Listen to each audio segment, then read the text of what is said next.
Good morning, Paul. Good morning, Kelly.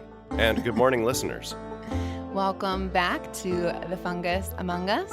in which we'll talk about The Last of Us, Episode 3, A Long, Long Time. Man, what a week. How's your morning been so far? Well, it's been a little hectic. I got up, I rewatched the episode, I made some bacon and eggs, and then I took my car to the mechanic. I think that my brake actuator, my ABS actuator might be going out, which is not going to be cheap to fix, so that sucks. But other than that, okay. How's your morning? Wow, it sounds like you and Joel are experiencing car troubles. Yeah, I'm really relating to his quest for a car. Well, my morning is drinking expired coffee, so that's giving you an indication of where I'm at in my life right Uh, now. how long has it been since it expired? A couple of months, so I think I'm in the safe zone. It should be good. Yeah, I don't think you're going to catch anything from it. Yeah. So, yeah, welcome back to the show. We've got a lot to talk about this episode, long time. All right, Paul. So, what are we going to talk about today?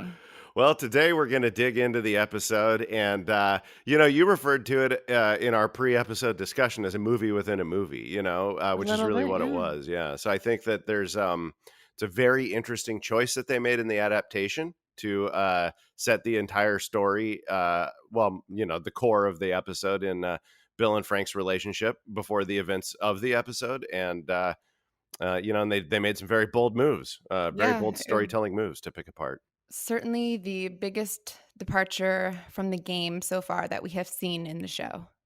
That's right. Just to sort of set the stage here, would it be helpful if I just kind of recapped what Bill and Frank's relationship is in the game? Yeah, I think so. Just because, again, when I mentioned it's the biggest departure from the game, for those of you that haven't played the game, a little background on their relationship might be good. Or even for those that have, because it's really easy to miss. Basically, like the key reveal comes from like a letter and like one cutscene. So in the game, it's a very different sequence. Joel and Ellie go to Bill's little town. He's there. They meet him, and then they go on a little adventure together, trying to get a battery. And it ends with Ellie finding a truck to get them out of town. So Bill's the same kind of character. He's a survivalist who has the whole place wired with bombs and traps, and he has a partner who has he sort of refers to in really oblique terms to Joel and says that he cut ties. And then at the end of the level, you find a man who has hung himself, and Mm, Bill recognizes him, and he reveals to Joel that this is his partner, and his partner was trying to steal the battery to abandon him.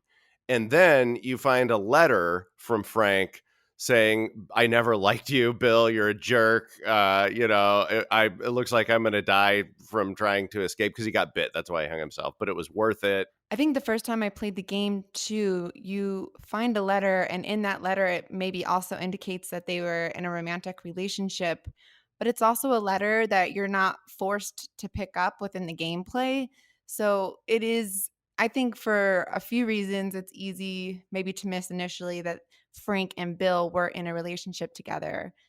Yeah, it is. It's very easy to walk away from the sequence just thinking that he had a partner who double crossed him, and it doesn't go any deeper than that. And it's not even that big a moment. Like it's barely a blip in the story when you're playing the game. Right, exactly. Gosh, I definitely want to get into the beginning of the episode a little bit, the mini movie within the movie with Bill and Frank. We open the show after we lose Tess in a extremely painful way. And we can find Joel mourning quietly away from Ellie. And now it's the two of them on their way to Bill and Frank. That's right. And as a fan of the story, I have this feeling like, oh, now we're getting into the meat of it. Now it's just the two Oh, of yeah. them on the road. This is The Last of Us. And their banter together is always enjoyable to watch, and now they have to tolerate each other. They're forced to communicate because it is just the two of them. That's right. And Joel's bringing back his dad joke from the previous episode. She says, "Is there Yeah. anything bad?" He says, "Only you." And she says, "It only gets funnier." I'm loving Yeah. I'm loving this dad joke, the running dad joke. Throughout the show, he's still brought his daddy jokes. So they're on their way to look for his stash that he and Tess presumably together have had various weapons there. And it's interesting when you're in this, I think it's a convenience store that they come across, we get a chance to see a darker version of Ellie. That was a really interesting moment, yeah. What do you think was motivating her? So, we're, of course, talking about the moment where Ellie finds the buried infected and, does a little bit of vivisecting before she puts it down. What do you think was going through her mind there, Kelly? So so far we've gotten to see this like inquisitive, childlike character who's been through a lot in her life. For me, what I interpreted that moment as Ellie getting a chance to kill an infected that kind of ruined her life and brought this storm of change into her life. I was also wondering if there wasn't a little bit of, like, experimentation, because she's cutting the head open and looking at the mold stuff under the skin and maybe thinking to herself, like, "If I were to cut my arm open, would I find this in there?" You know? It's like a reveal to us as an audience, but not quite yet to Joel, that not only is she, a kid, but she's got a bit of a sadistic side. I don't know. I mean, I didn't interpret it as sadism. Like, I thought that she had some genuine curiosity about what's going on under the skin because she Yeah. has it going on under her skin, you know? Yeah, no, exactly. I agree with that for sure. Another way that Joel shows like this father protective kind of mode is when they come across a ditch where there are dead bodies. Joel wants to pivot and go another direction so that Ellie doesn't see, but she moves forward anyway. Yeah. It's an opportunity for Joel to kind of educate her and share the true history and what the beginning was like. Yeah, really interesting, and also a way to further explain the flower, vector of infection. And we cut to our introduction of meeting Bill in 2003, Outbreak Day. So a lot of use of flashbacks in the show, Yes. which I think are done really Yeah, and well. it yeah, I really like them, and on, the first 2 episodes, the flashbacks were at the very beginning, and in this episode, they bury it in the middle of the episode and have it become the meat of the episode. Yeah, It's they kind of an jump interesting around. subversion of the Yeah, no, so they jump around with time a lot in this episode. Usually that kind of throws me or bumps me, but I think it was really enjoyable here. yeah. We're meeting Bill, fantastic character. Absolutely love Nick Offerman for the role. What do you think? Oh, he was amazing. I mean, I've always loved Nick Offerman and, the texture he brought to that character and, over the arc of the story and the way that we see this character change and come out of his shell and, how vulnerable Nick Offerman makes him. I mean, it's one of the most arresting performances I've seen in a really long time.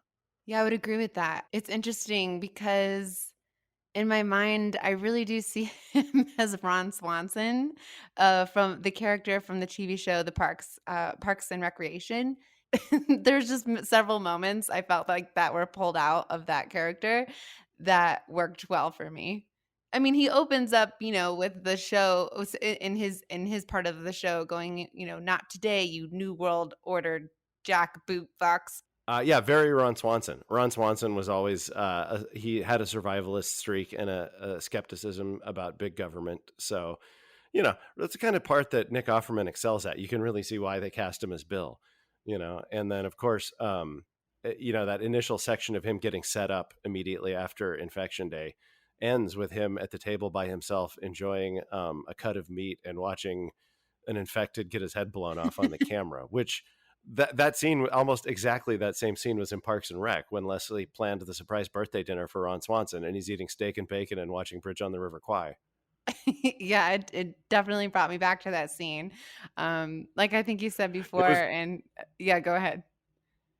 Yeah, to the point where I was like, it felt like maybe it was a deliberate reference to Ron Swanson. Yeah, but it worked, you know.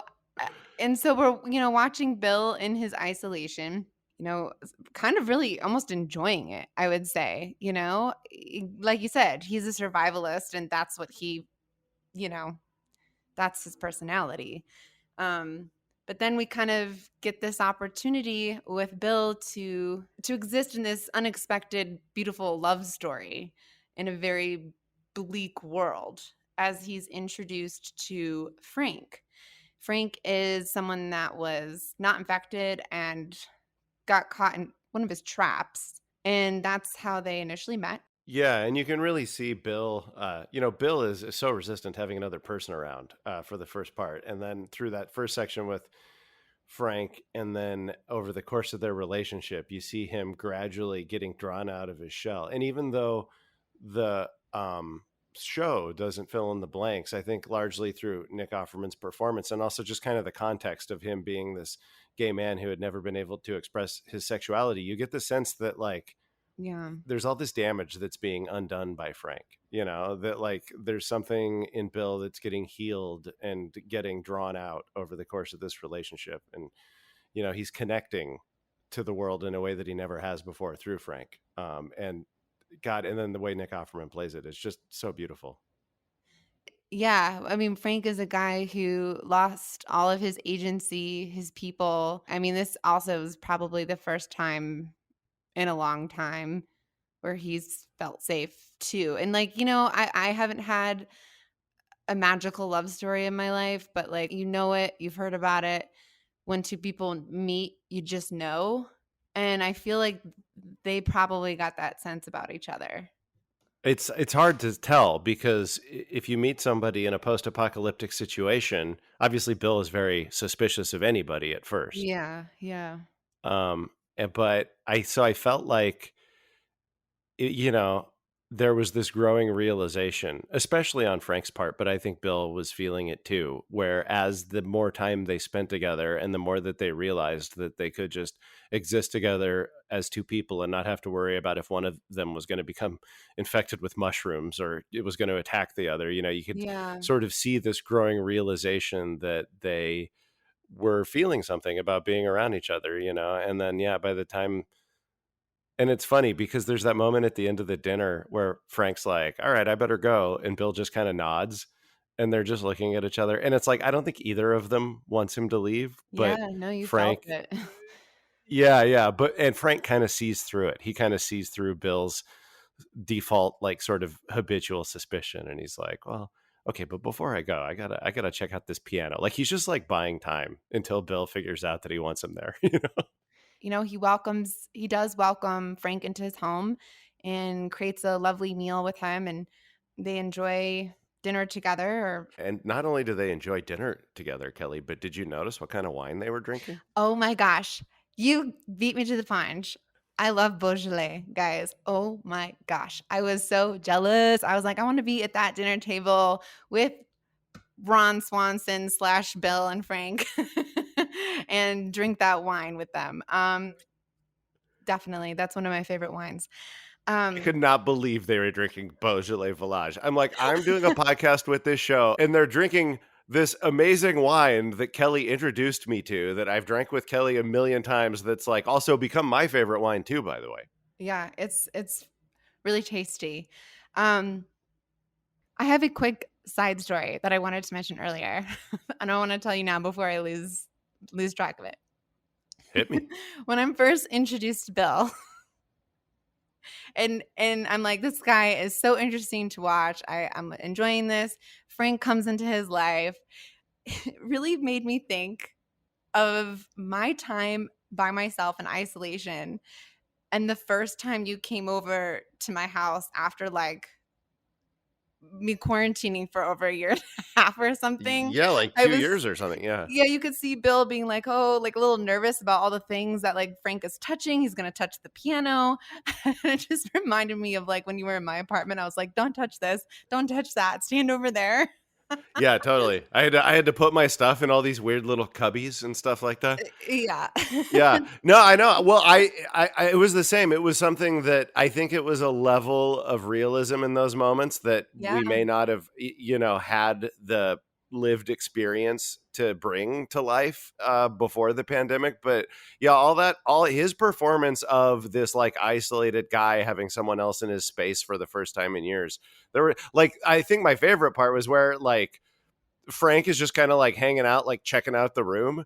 And then Bill comes out with the 2 plates of food, and there's just this very long, awkward moment where he's, like, Yeah. not sure how to feel about the fact that Frank is walking around the room, but then also kind of realizing, like, "Wait, he's not doing anything weird, but it feels weird." I mean, I And was that just and like, that "Wow, was yeah, I've like been there." I was like, yeah, no, I was like, I've been there. Yeah, totally, Because I had to quarantine a little longer than you, with myself having an autoimmune disease, I just had to be a little more careful, totally. but I spent spending that time in isolation and you being the first guest in my home, I was like, "Wow, I'm relating too hard to some of these moments between these characters." Yeah, no, it's so true. And just also just being alone that long, it does weird Yeah. things to your mind. Because like I didn't have Mhm. to isolate for as long, but I was, by myself during the lockdowns in a studio apartment. So yeah, Yeah. you go a little crazy when you're by yourself that much for sure. Yeah. But what I thought was unique about Bill is I don't think he necessarily went crazy because he was alone for at least 3 or something, 4 years, a handful of years before, he was introduced to Frank. And he was someone who was clearly a survivalist, and that was his, mode of operation. Yeah, yeah, no, not crazy. I mean, if we met him in the normal world, I don't know if we'd hang out with him. Like, I think he'd probably come off as kind of a weirdo. We have very different, perspectives on politics. Yeah, but what yeah, but I mean, I did like him. I love him in Yeah, the he's episode, and if I yeah. met him after the apocalypse, I think I would probably wanna hang out with him, Yeah, post-apocalypse, I hope we're best buds, eating for steak, sure. drinking Beaujolais. Yeah, Um, yeah, circling back to that exchange between Frank and Bill and showing how different they are, that's when, he suggests, we need other people in our lives, and he indicates that he's been talking to a nice woman on the radio, and then Bill goes, "You what?" And then we have a hard cut to Joel, Tess, and Frank and Bill sitting at a table eating together. One, I love the editing in this episode. I thought it just worked. Also, what a treat to see Tess again. oh, I was so happy to see her again, and to Wasn't see her expecting having it. yeah, and to also not just to see Tess again, but just to see her enjoying a lovely dinner with some new friends, so it's just a nice moment, Yeah. and she's having so much fun connecting with Frank, and, and I was like, Oh "Oh, god, they are so good." cute. Yeah. Yeah. I was like, "That's so good for her," for all of them, really. And then also in a different way, Joel and Bill are becoming homies because they're Well, both yeah, they really like reflect each other and I think mirror each other as caretakers. yeah, they're yeah, which I think yeah, and yeah, they had, like, all their conversation at dinner is like, "Yeah, no, I get it, but, like, don't point the gun at me, man." Yeah, and I think they know, at least Bill and Joel know that they have an ability to help each other. Resistant as Bill may be, Joel knows that there's going to be raiders, that fence is not going to keep, and that they can help each other moving forward. Yeah. Which, was, by the way, a very deft way for the show to begin illustrating that Joel has this deep knowledge of, what kind of bad people are out there and how to deal with them, you know? So we do cut to a scene years later where there are raiders. Yeah, and Bill has set up an automated flamethrower defense system, I which mean, I it's thought was just so wild. fucking punk rock. I mean, it was wild. I was like, that is something that Bill would do in the game. Yeah, I mean, it was almost like I was like, I mean, like landmines and tripwires, that makes sense. I was like, dude, he really went above and beyond rigging this like crazy ass like gas jet flamethrower system. But man, what a scene it made for. Frank wakes up to the chaos outside and tries to bring Bill back inside, and Bill is shot. And in these moments, we think Bill is dying. He's sharing his knowledge with Frank, like, I've left you letters, basically, probably how to survive without me. So, even in what we think is Bill's death, he's still caring for Frank. And also, just confirming how Frank thinks of Joel because he's telling him like Joel will take care of you, which is sort of I feel like this episode is very much about the idea of caretaking and living for another person and protecting and, adopting that role. We cut to several years later where Frank is in a wheelchair and he is sick with an unknown illness. And begin to see the beginning of the end of Bill and Frank. Yeah, and not enjoying his life. He can't do his paintings. When we jump ahead 10 years, the house is full of these amazing paintings of Oh, both of them, beautiful. but mostly of Bill. Yeah. I thought it was very sweet that his favorite subject to paint was Bill, and but he's losing his motor function, and he's clearly not a happy camper in his later years. Yeah, and you can, see Bill as his caretaker and taking him to his paintings. And there's a moment too after Bill takes Frank to what is his last painting. There's like an exchange or a look. Walks past Frank as he's trying to paint, and you can kind of see the image of, that painting. And I think of Bill, but half of the image is, not quite what the other half of the image is. So clearly, yes, as you said, Yeah, his you can motor see the functions. yeah, the painting is kind of coming apart, and yeah, I really like the little wink that Bill gives Frank there. It reminds me of one time, my grandpa and my grandma, back when they were alive, used to always wink at each other like that. Oh, Yeah, it's yeah. very sweet. I know. Yeah, I mean, there's just so much said in that exchange with silence and a wink. Well, it was interesting. There was a lot of key moments in this episode that were nonverbal. It was something that I really appreciated watching it a second time. Like a lot of the Mm. biggest turning points between the two of them are things that they communicate without talking, which I thought was really cool. It was really warming to see those moments of them, like, jogging and, like, experiencing the sweetness and taste of strawberries together, and just the way that the sunlight was, like, hitting both of them in that moment, and they were, gonna make love, and it made me feel, like, so I was in love with that moment. I was in love with that scene. Yeah. I mean, it's almost, hard to jump into because it's a really tough topic. Frank wants to end his life and, poses how his last day is gonna go to Bill. Yeah, it is a tough topic. Yeah, it was something. Well, I mean, this moment in particular was something that I struggled with because I felt like Frank had kind of sprung it on Bill the first time I watched it, and um, and but it's kind of unclear whether they've talked about it before the conversation that we saw on the show, which was basically that morning, and then Frank said he would like it to be done that night, and sort of it felt very abrupt to me as a viewer. But I don't know. A lot of other people that I've talked to didn't get the feeling that that was the first time they talked about it, that it had been discussed before, you know. Yeah. But So you and I talked about it a little bit, and the first time that I watched it, I didn't feel as though it was abrupt. My father has Parkinson's disease, and in a matter of 5 years, his health has, gone downhill pretty quickly. He can't walk, he can't care for himself, and my mother is his caretaker, and so, in my mind in that moment, although granted it's not a post-apocalyptic situation my parents are in, it's still extremely difficult. I think there is this, feeling from the person who is sick to feel like a burden. And there's this other side of where there is caretaker burnout. Although Bill later on says, Frank, you were my purpose. I think it's putting Bill in an impossible situation. At the same time, I personally sense and feel as though they have had this conversation before. I don't think you go years in a relationship experiencing a horrible health condition without having these discussions of, like, maybe not feeling like you're worthy or feeling like you're a burden.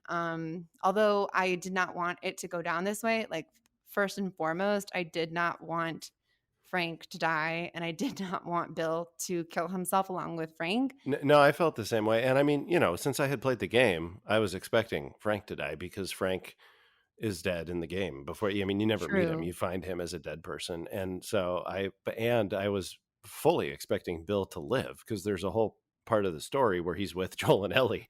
So it was especially shocking for Bill to also die before he had even come into the story in the way that I had expected him to from the game, and it made that moment even more powerful. And something else I was thinking about, I think that the second time I watched it, I realized that the entire first time I watched it was sort of colored by my memories of the game because I was waiting the whole time for it to get to the part where Joel and Ellie meet up with Bill.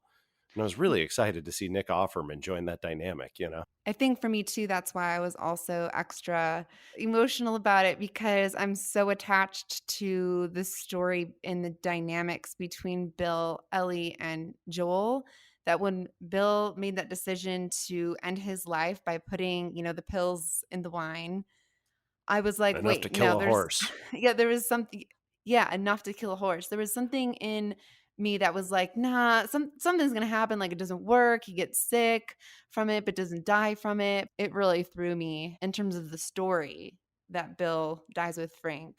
Same, yeah, and it kinda kept me a little bit more detached from the moment the first time I watched it because I was up in my head wondering about, like, "Oh, are they changing it? What's But what I found is that Yeah.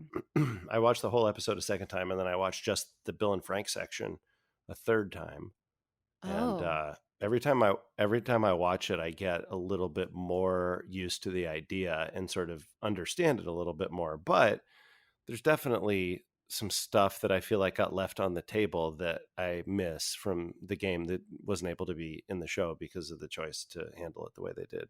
I think for me, it felt like I was really in their world and that I got to know these characters and I got to know these people and their personalities. Well, yeah, exactly. I mean, in a half hour, they emerge as extremely three-dimensional characters. I mean, they emerge as three-dimensional characters within the first 10 minutes or something. So, uh, you know, I That's a I great point, definitely I think. of their story. Yeah, by the time they finish dinner, like we have a really good sense of who these two guys are, thanks to some subtle writing and some amazing performances. And so is it a narrative detour? Amazing. Both of them. I mean, I was mostly focused on Nick Offerman and he had kind of a heavier lift because he was playing a character who was like super repressed and had all these like fears and stuff. But they were both amazing. Also, not just like departing from the game, like Nick Offerman and Bella Ramsey as actors together, Like that would be cool. yeah, like seeing Bella Ramsey's Ellie sassing Nick Offerman's Bill and then him calling her a little brat and shit, like, it would have been Yeah. sublime. Yeah, I'm sorry, it would have Yeah. been amazing. That is the only hang up that I have about it. But That's really if I yeah. yeah, that's pretty much my only one too. Everything else, I don't mind. I mean, the action would have been cool, but yeah, Oh, I do yeah, miss, absolutely. but I do miss Bill and Ellie, and Joel having to be the peacemaker, which is also a hilarious position to put him in? It I would have mean, been can you great. guys tell that we're super bummed that Ellie is not gonna meet Bill? I don't know, I think And just in case they don't get it, we should probably talk about it for another 5 minutes at least. Um, so it must be months later, when after they have ended their lives that Joel well, wait, no, that doesn't make sense. Well, anyway. I was wondering about the timeline. It's a little unclear. I don't yeah, I think Joel yeah, it's a good question. I don't know how much later cuz they do establish that for some reason this was actually something that I wondered about. Like Joel goes downstairs and he finds the little setup where Bill has the like music playlist just playing on loop, you know? It like triggered automatically and it was playing 80s music, which is like the SOS something bad is happening station. So I guess Bill just had it set up to where that way if he died it would just start playing the SOS music or something to let Joel know something bad had happened. Oh, yeah. Well, So I I guess think we that's should so get I guess that's what it to was. but I think we should get to the letter that Bill left for Joel.